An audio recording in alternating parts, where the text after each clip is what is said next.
H र C to different कम्पाउन्ड्समा पनि हो H र C को रेशियो 1:3 छ अनि C र H बाट बन्ने आफ्नै कम्पाउन्डमा पनि H र C को रेशियो 4:12 भनेको सिम्पलेस्टमा हेर्दाखेरि 1:3 नै छ दुईटैमा के भयो सेम भयो यो लले दुईटाको रेशियो हामीले निकालेको दुईटाको रेशियो के भने सेम हुनुपर्छ के भने सिम्पल मल्टिपल हुनुपर्छ यहाँ 3 आयो भने 3 2 जा 6 3 3 जा 9 3 4 जा 12 यस्तो हुनुपर्छ भन्छ त्यो भयो भने यो ल के हुन्छ भेरिफाइड हुन्छ सर स्टेटमेन्ट गरौ एक्जाम्पलमा हेरौ फेरि सर एकचोटी फेरि भन्नु एक्जाम्पल नेट गयो त के भइहाल्छ न अर्को एक्जाम्पल भन्छु नि म अब हस् सर मैले तिमीलाई यहाँ लेखेको एक्जाम्पल फेरि भन्छु है मैले अर्को एक्जाम्पल भनेको कि त भने सेम हुनुपर्छ कि त भने सिम्पल मल्टिपल अफ रेशियो हुनुपर्छ भन्ने छ यसको स्टेटमेन्ट यो हो स्टेटमेन्ट चाहिँ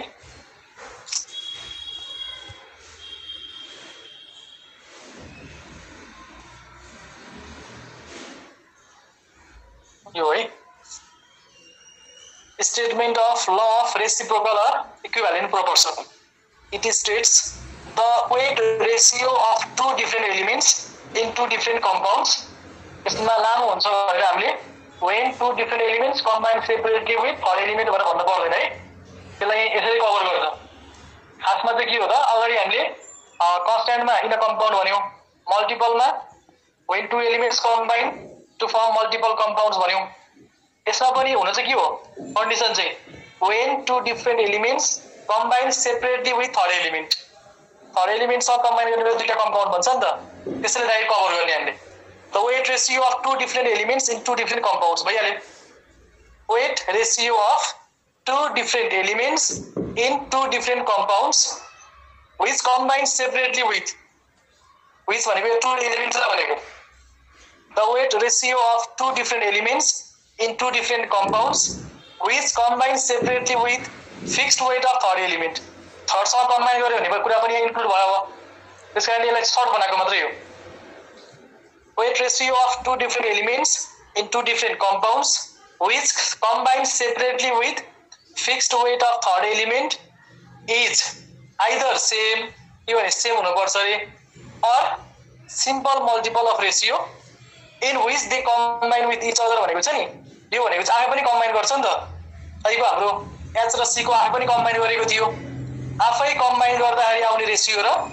टु डिफरेन्ट एलिमेन्ट्स को थर्ड एलिमेन्ट को फिक्स्ड वेट सँग कम्बाइन गर्दाखेरि आउने रेशियो के भने सेम हुनुपर्छ के भने सम सिम्पल मल्टिपल हुनुपर्छ 2 टाइम्स 3 टाइम्स 4 टाइम्स हुनुपर्छ मल्टिपल भनेको टेबल भनेको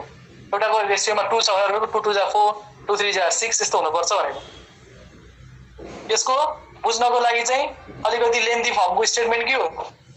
when two different elements combine separately with the third element then the weight ratio of two elements which combine with fixed weight of third element weight ratio of two elements which combine with fixed weight of third element is either same or some simple multiple of ratio in which they combine with each other भन्छ लेन्थी फर्ममा short बनाइदियो भने सुरुमा के हुन्छ भन्ने कुरा हटाइदियो भने के लेख्छ भने direct the weight ratio of two different elements in two different compounds which combine separately with fixed weight of third element is either same or some simple multiple of ratio in which they combine with each other बुझ्दा के बुझ्नु पर्छ to different simple multiple एकचोटी भन्नु simple multiple एउटाको ratio 1:3 भयो भने एउटाको रेशियो 1:3 भयो अर्कोको 1:6 भए पनि हुन्छ भने किनभने 6 इज द मल्टिपल अफ 3 3 2 जा 6 हैन त अर्को 1:4 हुनु चाहिँ पाएन अर्को 1:9 हुन पनि पाउँछ 1:9 because 9 is the multiple of 3 3 3 is 9 हो यो हो सिम्पल मल्टिपल अफ रेशियो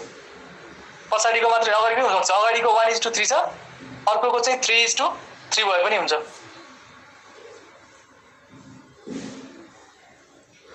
5:3 भए पनि हुन्छ 1 को 5 मल्टिपल हो दुईटा मध्येमा एउटा चाहिँ के हुनुपर्छ मल्टिपल हुनुपर्छ भनेको बुझ्छौ यस सर एक्जाम्पलमा त्यही छ हाम्रो एक्जाम्पलमा है मल्टिपल छ मैले अघि सेम हुने चाहिँ देखाएँ अब मैले मल्टिपल हुने देखाउँछु यहाँबाट क्लियर होला ल illustration consider C and S which combine separately with O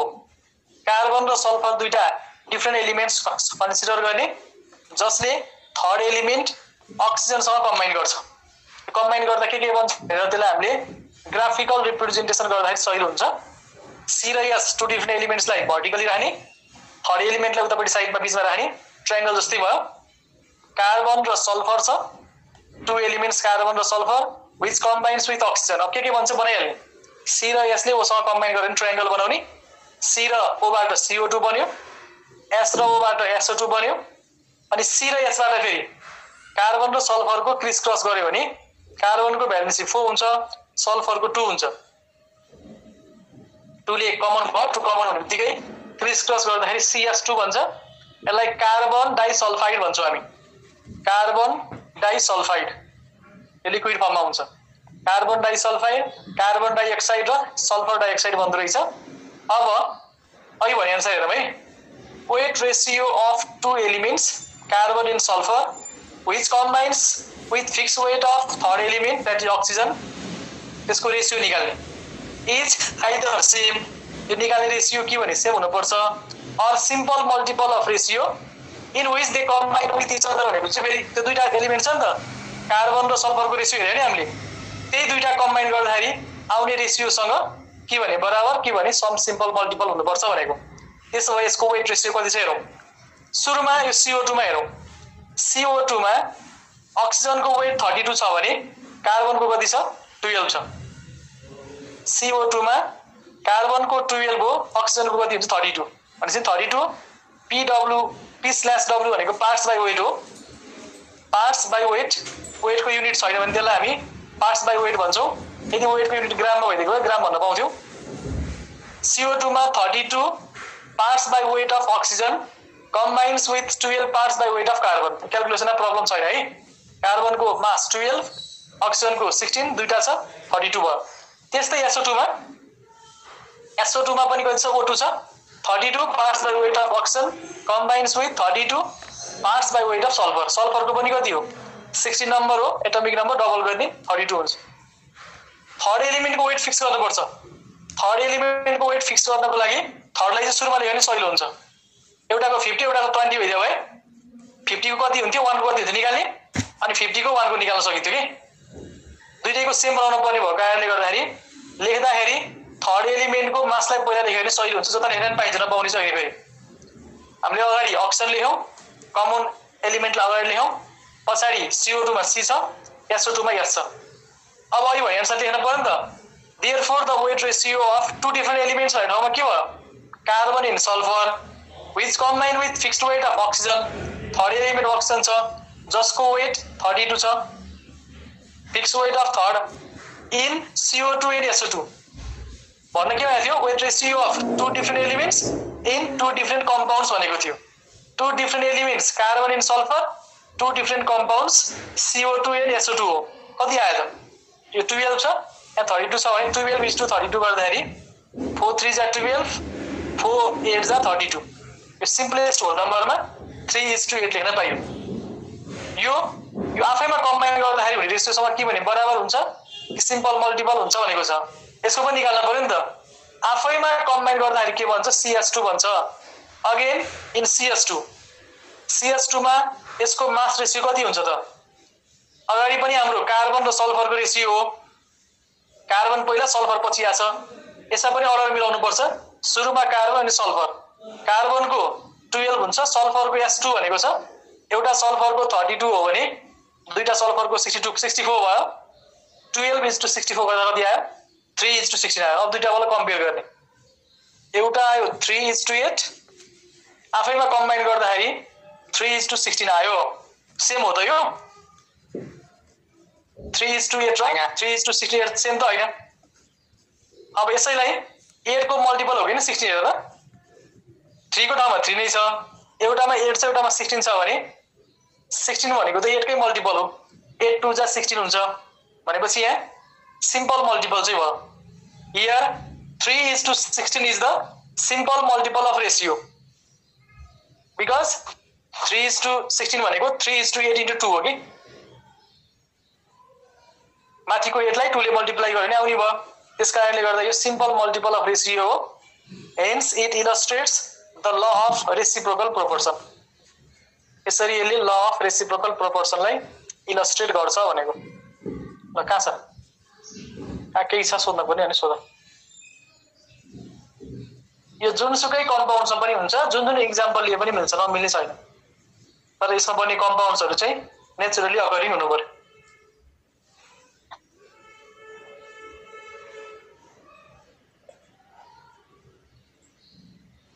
यसमा सी एस योबाट बन्ने कम्पाउन्ड हेर्दाखेरि यो SO2 यसमा CO राख्दा पनि मिल्छ CO यसमा चाहिँ CS2 नै राख्नु पर्यो बन्दैन यो गर्दा पनि मिल्छ त्यस्तै आउँछ अघि मैले देखाएको जस्तो हाइड्रोजन अक्सिजन कार्बनको देखाए भने पनि यसमा पनि मिल्छ जुनसुकैमा पनि त्यो दुईटा रेशियो हामी निकाल्छौं त्यो के भने सेम हुनुपर्छ के भने सिम्पल मल्टिपल अफ रेशियो हुनुपर्छ ल लजहरु सकियो बेसिक 5 वटा ल सक्यो अरु बाँकी छ सो त्यो दुईटा एलिमेन्टलाई कम्बाइन गरेर अनि धेरै त्यो कम्पाउन्ड जस्तो H2 र O2 कम्बाइन गर्यो भने एउटा वाटर नि बन्छ अनि हाइड्रोपेरोक्साइड नि बन्छ त्यसमा त्यो कुन लिने नि कम्पाउन्ड जुन लिए नि हुन्छ एउटालाई फिक्स गर्ने एउटा लिने जुन लिए पनि हुन्छ है हाइड्रोजन लिए नि भयो अक्सिजन लिए पनि भयो तर अर्कोलाई चाहिँ के गर्नुपर्छ फिक्स गर्नुपर्छ बुझ्यो हाइड्रोजनको रेशियो हेरे पनि हुन्छ अक्सिजनको रेशियो हेरे पनि हुन्छ हाइड्रोजनको रेशियो हेर्ने भने अक्सिजनको वेटलाई फिक्स गर्नु पर्यो अक्सिजनको रेशियो हेर्ने भने हाइड्रोजनलाई फिक्स गर्नु पर्यो ल अब मैले 5 वटा लजहरुको लास्ट टाइम फेरि स्टेटमेन्ट भनिदिन्छु आजको र हिजोको भिडियो हिजोको त मैले हालिसकेको छु आजको यो फेरि भिडियो मैले युट्युबको लिंक तिमीहरुको क्लास ग्रुपमा शेयर गरिदिन्छु त्यहाँबाट फेरि हेर्न सक्छौ एकचोटि म भनिदिन्छु सरसरी सुनाइ त 5 वटा लजहरु एकदम ध्यान दिएर सुन्यो भने चाहिँ क्लासमै पनि याद हुने कुरा हो के यो किनभने यस्तो गाह्रो केही पनि छैन हैन कथा भने जस्तो पो छ त कथा त सही हुन्छ नि सम्झिनलाई फर्स्टमा थियो law of conservation of mass. According to this law, sum of masses of reactants equal to sum of masses of product for a given chemical reaction only. Second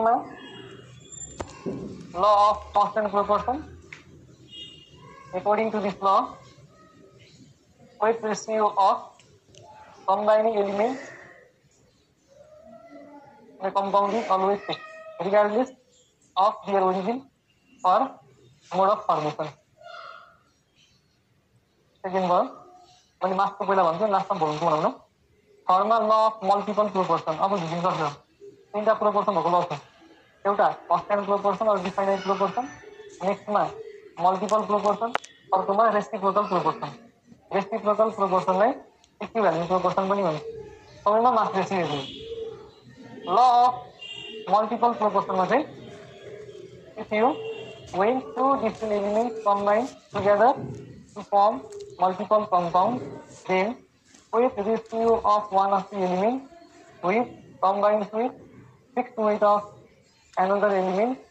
always bear a simple whole number ratio to one another only. Reciprocal proportion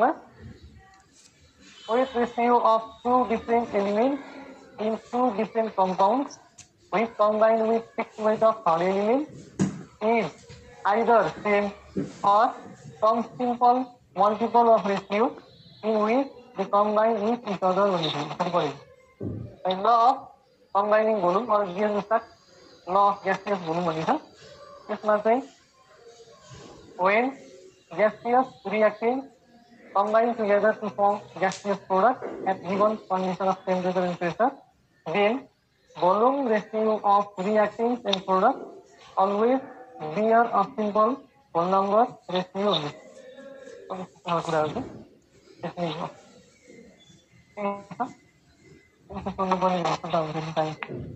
Sir, law of reciprocal proportion को चाहिँ फेरि भन्दिनु law of reciprocal proportion को weight ratio of two different elements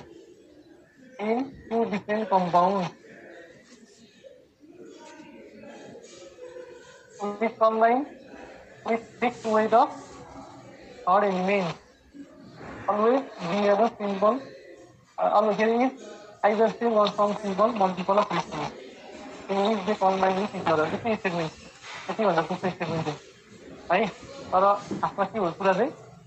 when two different elements combine separately with third element. The condition was then the weight ratio of two elements which combine separately with fixed weight of third element is either same or some simple multiple of ratio. Using either same or some simple multiple of ratio in which they combine with each other. ठीक छ अहिले सुन्ने हो पढ्ने काम भोग्नु पर्ने भने भोग्ने काम तिमीहरूको नबुझ्ने कोही केही छैन त्यस कारण धेरै बुझ्नु पर्छ लाग्दैन है अच्छा के छ र छैन सर तिमीहरूले अब यो स्टेटमेन्ट चाहिँ एटलिस्ट सबैले जान्ने हुनुपर्छ अर्को हप्ता सोद्धाखेरि पनि टाइम पुगेन मैले पढिन भन्ने चाहिँ त्यस्तो कुरा हुँदैन है